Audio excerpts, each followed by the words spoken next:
હવે સુરતના ટ્રાફિકમાંથી મુક્તિ આપશે વોટર મેટ્રો. સુરત મહાનગરપાલિકા દ્વારા આગામી દિવસોમાં સુરતમાં વોટર મેટ્રો દોડાવવાનું આયોજન છે. હાલમાં સુરતના મેટ્રો રેલના 2 રૂટ માટેની કામગીરી ચાલી જ રહી છે.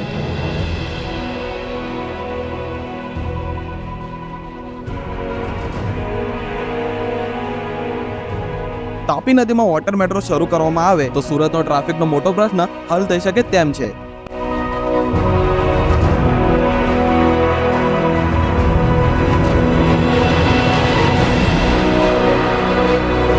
પ્રાથમિક તબક્કે બદ્રીનારાયણ અને ચોપાટીના સ્ટેશનને વોટર મેટ્રો દ્વારા આ બંને સ્ટેશનોને જોડવામાં આવશે.